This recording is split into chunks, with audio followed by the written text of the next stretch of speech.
नमस्ते जी, आप सभी का अपने इस YouTube चैनल होलिस्टिक वेलबींग में बहुत बहुत स्वागत है। आज का विषय है ground rules for effective parenting. देखिए, हम रोज़ बच्चों के ऊपर बात करते रहते हैं। क्या एज ए पेरेंट हम इफ़ेक्टिव काम कर पा रहे हैं? यदि हम एज ए पेरेंट इफ़ेक्टिव काम नहीं कर पा रहे हैं तो हमें भी अपने आप को रिफ़्रेश करने की ज़रूरत है। एक पेरेंटिंग रूल्स सीखने की ज़रूरत है। देखिए, पेरेंटिंग एक ऐसी जॉब है जिसमें आपको मोर टाइम स्पेंड करना होता है। आपको पे कुछ नहीं मिलती है, लेकिन बेनिफिट्स बहुत ज़्यादा होते हैं। यानी पेरेंटिंग में क्या होता है, वर्किंग आवर्स मोर होते हैं और आपको सैलरी कुछ नहीं मिलती, लेकिन लॉन्ग टर्म बेनिफिट बहुत ज़्यादा होते हैं। तो इसलिए आप अच्छे पेरेंट्स बने, उसके लिए आज हम कुछ ग्राउंड रूल्स के ऊपर डिस्कस करेंगे। सबसे पहला रूल है warm and friendly on the one hand. Warm and friendly on the one hand. अब ये वार्म का मतलब क्या है? वार्म का मतलब ये नहीं है कि हम उसके ऊपर गुस्सा करें, गर्म हो जाएं। वार्म का मतलब है कि हम उस बच्चे के प्रति पहली बात तो फ्रेंडली रहें और उसकी टेक केयर में वार्म रहें, उसकी देखभाल करने में वार्म रहें। ये स्पेशली 2 से 12 साल के बच्चों के लिए है। उसकी जो भी हम देखभाल करें उसके प्रति हम वार्म रहें। अब उसकी देखभाल कैसे करनी है? देखभाल हमें जो करनी है वो है, नंबर 1 है फीडिंग।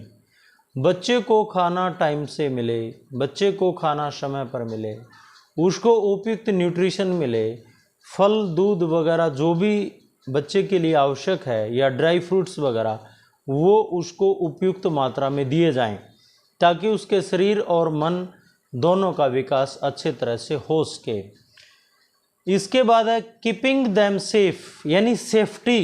बच्चे की हमें सेफ्टी भी रखनी होती है। वो कहीं ऐसी जगह ना चला जाए जहाँ बिजली का करंट लग जाए। कई बार छतों के ऊपर जो ग्रिल्स हैं वो छोटी होती हैं, तो वो ग्रिल से कूद करके चोट न खा ले। बड़े घरों में या कुछ जगहों पर जहाँ पानी की समस्या रहती है वहाँ अंडरग्राउंड वाटर टैंक बना देते हैं। तो हमें ये भी ध्यान रखना है कि जब हम पानी भर रहे हों तो उसके आसपास बच्चा ना चला जाए और वो अंडरग्राउंड वाटर टैंक में गिरकर वो नुकसान ना हो जाए। तो हमें बच्चे की सेफ्टी का भी बहुत ज़्यादा ध्यान रखना पड़ता है। इसके बाद नेक्स्ट है वेल क्लोथ्ड। हमें बच्चे की क्लोथिंग का भी ध्यान रखना पड़ेगा। वो मौसम अनुकूल होनी चाहिए। ऋतु के अनुसार, गर्मी है तो हल्के कपड़े हों बच्चे को, सर्दी है तो उसको वुलन के कपड़े दिए जाएं।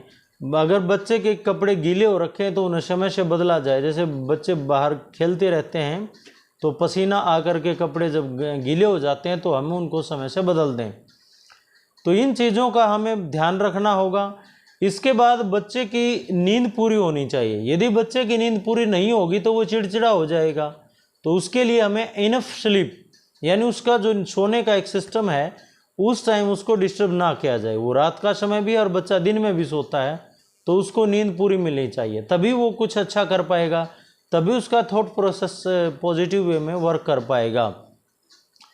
Sensitive to their feelings. हमें बच्चों की फीलिंग्स के प्रति सेंसिटिव होना चाहिए। बहुत से घरों में मैं देखता हूँ कि बच्चों का मजाक उड़ाते रहते हैं और कुछ बच्चों को मजाक पसंद नहीं होता, वो मजाक को लाइक नहीं करते।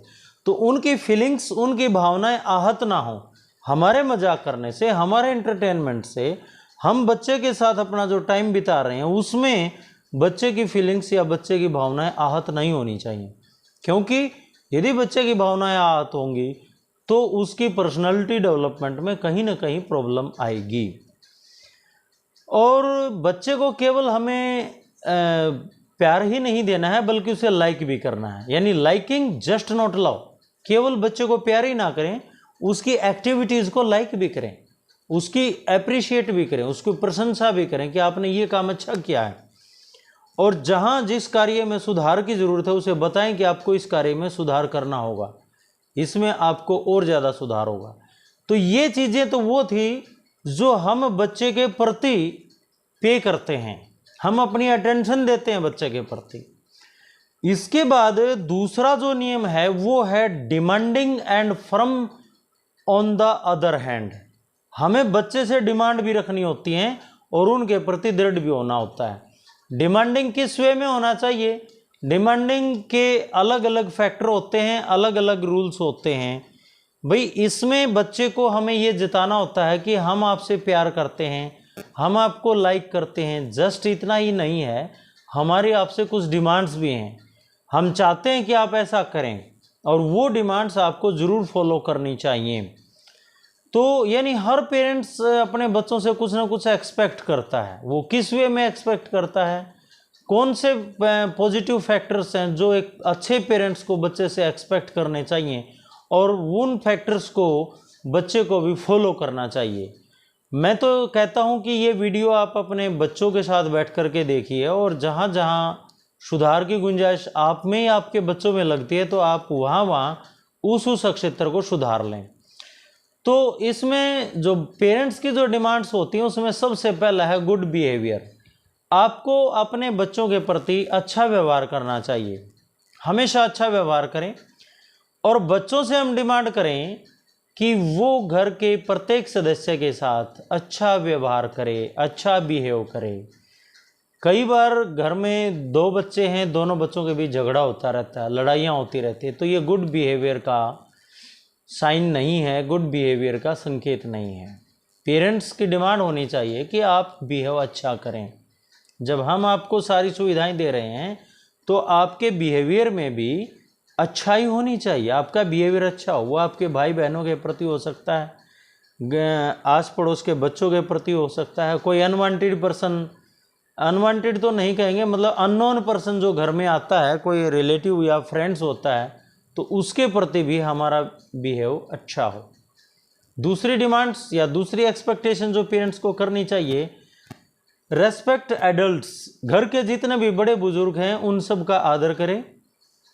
या हमारा कोई रिलेटिव आस पड़ोस से, गांव से कोई भी हमारा नोन आता है, नोन या अननोन जो भी एडल्ट्स आते हैं उन सब का रेस्पेक्ट करें। बच्चे जब रेस्पेक्ट करेंगे तो उन्हें पता चलेगा कि बड़ों के साथ किस तरह से बिहेव किया जाता है और उनकी ये हैबिट धीरे धीरे बड़ा होकर उन्हें एक अच्छा नागरिक बनने में, एक गुड सिटीजन बनने में कन्वर्ट कर देगी। तो इसीलिए आप उनसे ये डिमांड ज़रूर करें कि आप सभी एडल्ट्स के प्रति रेस्पेक्ट दें। अगला जो एक्सपेक्टेशंस है, हार्ड वर्क ऑन एकेडमिक्स। बच्चे को पढ़ाई में भी हार्ड वर्क करना होगा, उसे अपनी पढ़ाई मन लगा करके करनी चाहिए। ये नहीं कि बच्चा कह रहा है कि मेरा इसमें मन नहीं लग रहा, ये मैं कर नहीं पा रहा, तो हमें उसके प्रति दयालु नहीं होना, उसके प्रति काइंड नहीं होना। उसे कहना है कि बेटा पढ़ना तो पड़ता है, पढ़ाई सभी के लिए ज़रूरी है, बगैर पढ़े आज के युग में काम नहीं चलेगा, अनपढ़ व्यक्ति का कहीं पर गुजारा नहीं है। तो इसलिए यदि आप अपने इस जीवन में और इस मटेरियलिस्टिक वर्ल्ड में अपना सस्टेन चाहते हैं, अपना जीवन यापन अच्छे से करना चाहते हैं, परिवार का जीवन यापन अच्छे से करना चाहते हैं, तो आपको पढ़ना ही होगा।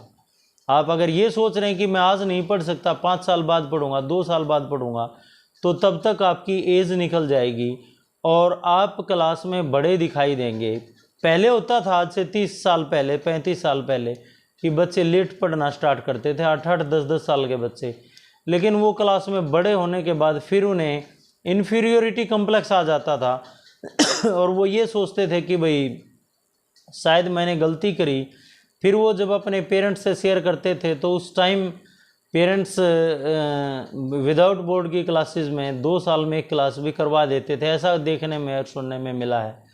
लेकिन ये हैबिट भी अच्छी नहीं है। बच्चा अपनी क्लास में एकेडमिक्स में अच्छा करे और वो प्रतिवर्ष अच्छा करे, परंतु यदि वो अच्छा नहीं कर पा रहा है तो हम उसे प्रेरित करें, मोटिवेट करें, समझाएं, लेकिन ये नहीं कि आज ही हम डंडा उठाएं और उसको पीटना शुरू कर दें। उससे उसका इमोशनल बर्नआउट हो जाएगा। ये भी आपको नहीं करना है। उसको प्यार से पढ़ाना है, उसको प्रेरणा देनी है, उसको कभी बाज़ार में ले जा सकते हैं और चीज़ों की कीमत समझा सकते हैं, घर में आई हुई वस्तुओं की कीमत समझा सकते हैं कि ये सब चीज़ें बाज़ार से बाहर से आती हैं, सब पैसे से आती हैं। और आज जॉब के लिए एक अच्छी क्वालिफ़िकेशन का होना बहुत ज़रूरी है, और अच्छी क्वालिफ़िकेशन पढ़ाई से आती है।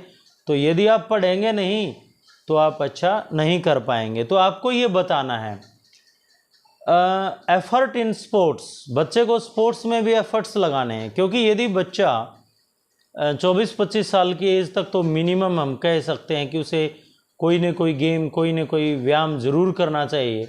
यदि वो किसी गेम में या व्यायाम में इन्वॉल्व नहीं होता है तो उसका फिजिकल डेवलपमेंट रुक सकता है, और फिजिकल डेवलपमेंट रुकने से मेंटल डेवलपमेंट और इंटेलेक्चुअल डेवलपमेंट में भी बाधा आ जाती है।